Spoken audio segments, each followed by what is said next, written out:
নমস্কার বন্ধুরা, রাজকন্যা রান্নাঘরে আপনাদের সবাইকে স্বাগত। আজকে আমি একটি পুরি রেসিপি আপনাদের সঙ্গে শেয়ার করব।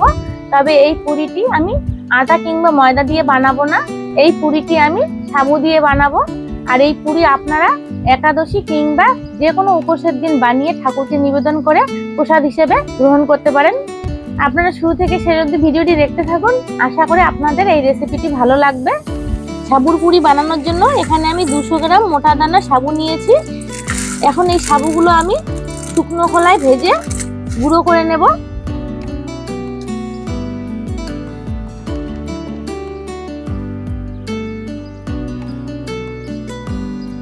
উনুন ধরিয়ে কড়াই বসিয়ে দিয়েছি। এখন সাবুগুলো আমি কড়াইয়ে দিয়ে দিচ্ছি। হালকা আছে 3-4 মিনিটের মতো সাবুগুলো ভেজে নিতে হবে। খুব বেশি তাপ দেওয়া যাবে না, নয়তো সাবুগুলো লাল হয়ে যাবে। 3-4 মিনিটের মতো সাবুগুলো ভেজে নিয়েছি। আর সাবুগুলো আগের থেকে অনেকটাই সাদা হয়ে গেছে। সাবুগুলো আমার হয়ে গেছে ভাজা, এখন নামিয়ে নেব।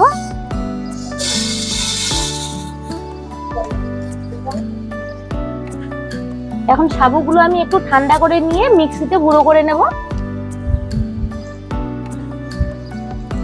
সাবুগুলো ঠান্ডা করে মিক্সিতে আমি গুঁড়ো করে নিয়ে এসেছি। এখন আমি একটু চেলে নেব।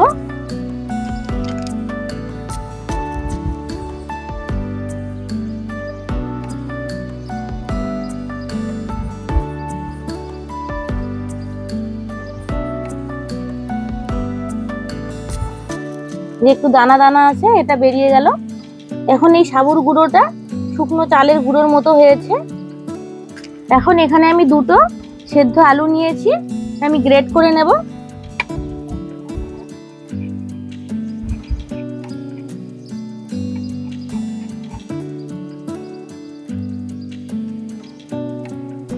এই সেদ্ধ আলুটা আমি সাবুতে দেব, বাইন্ডিং এর কাজে লাগবে। এখন সাবুর গুঁড়োর মধ্যে দিয়ে দিচ্ছি জোয়ান, একটু হাতে আমি এভাবে ডলে দিয়ে দিচ্ছি।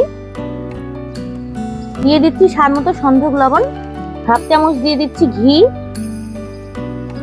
আর 1 চামচ দিয়ে দিচ্ছি সাদা তেল। সবকিছু একসঙ্গে ভালোভাবে মেখে নেব।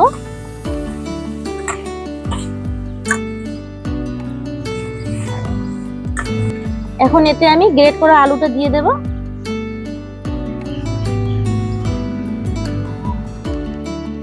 আলুটা দিয়ে ভালোভাবে মেখে নেব।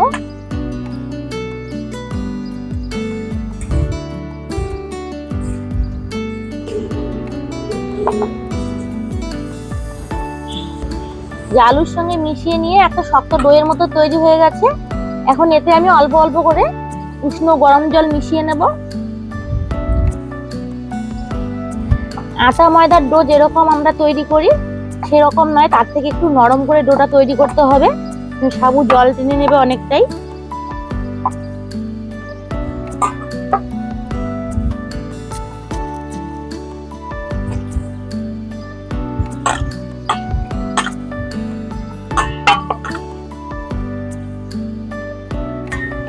যে ডোটা আমার তৈরি হয়ে গেছে, এই যে এরকম নরম নরম করে বানিয়েছি ডোটা।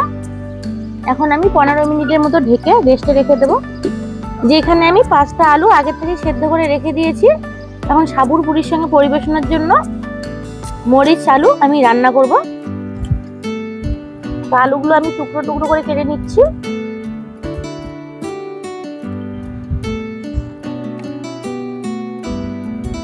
আবার উনুন ধরিয়ে কড়াই বসিয়ে দিয়েছি।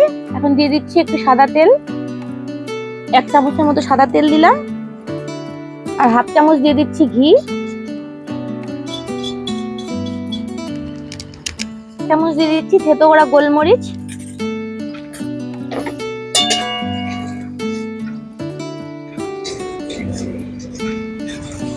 গোলমরিচের সুন্দর একটা গন্ধ বেরিয়েছে। এখন আমি সেদ্ধ করে রাখা আলুগুলো দিয়ে দিচ্ছি।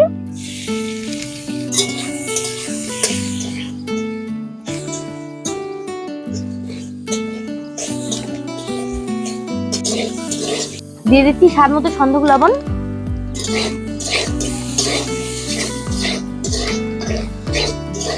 3-4 মিনিটের মতো আমি ভেজে নিয়েছি। পুরির সঙ্গে মাখো মাখো তরকারি হলে ভালো লাগে, তার জন্য এখানে আমি এখন দিয়ে দিচ্ছি জল।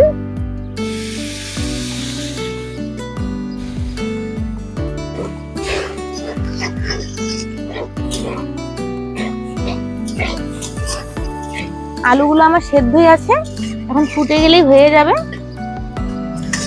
যে আলু মরিচের তরকারি আমার রেডি হয়ে গেছে। এই যে দেখুন একদম মাখো মাখো হয়েছে, এখন নামিয়ে নেব।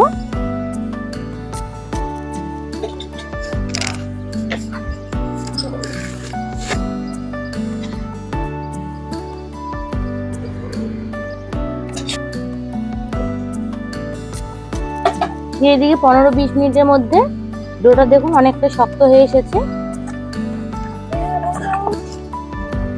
এখন এখান থেকে লেচি কেটে নেব।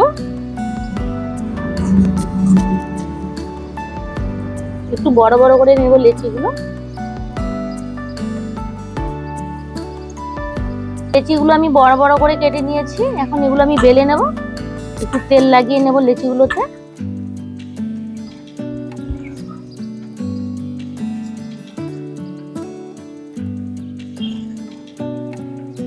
হালকা হাতে বেলতে হবে।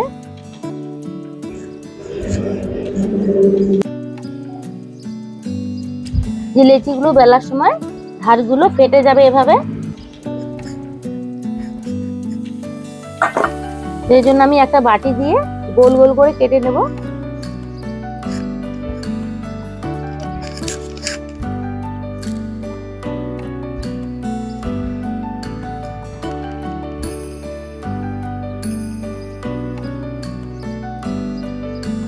এই দেখুন কত সুন্দর গোল হয়ে গেল।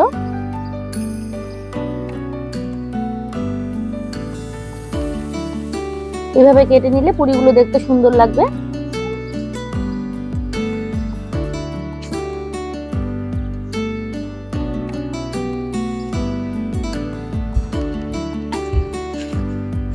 আরো একটা রুটি বেলে নিয়েছি, একটা কেটে নেব পুরি।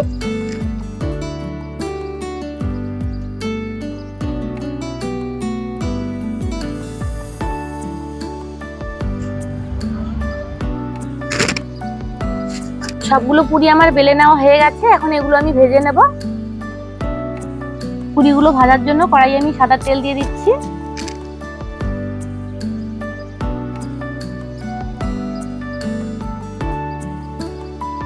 তেল গরম হয়ে এসেছে, এখন পুরিগুলো আমি তেলে ছেড়ে দেবো।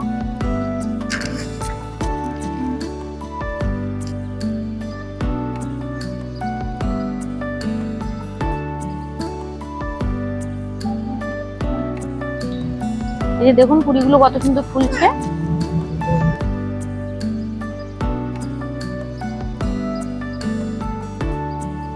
এখন নামিয়ে নেব।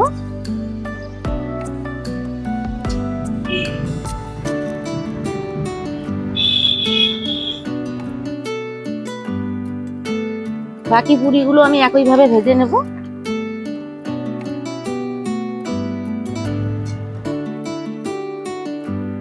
এই যে দেখুন প্রত্যেকটা পুরি কত সুন্দর করে ফুলে উঠছে।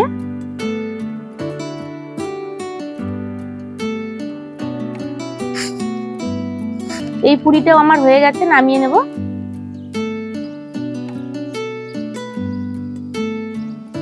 সবগুলো পুরি আমি একইভাবে ভেজে নেব।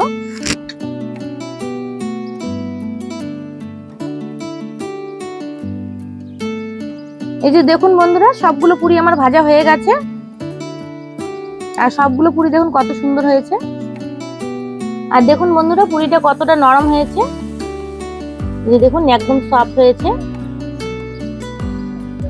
আর এই আলুর তরকারিটা বানানো খুবই সহজ, আপনারা দেখতেই পেলেন, খুব তাড়াতাড়ি হয়ে যায়। এই যে দেখুন বন্ধুরা কত সহজে সাবুর ফুলকো ফুলকো লুচি বানিয়ে দেখালাম এবং সঙ্গে আলু মরিচের তরকারি। তো এভাবে আপনারাও বাড়িতে বানিয়ে খাবেন, দেখবেন খুবই ভালো লাগবে। আর এভাবে আপনারা একাদশীর দিন কিংবা যে কোনো উপোসের দিন বাড়িতে বানিয়ে ঠাকুরকে নিবেদন করে আপনারা প্রসাদ হিসেবে গ্রহণ করতে পারেন।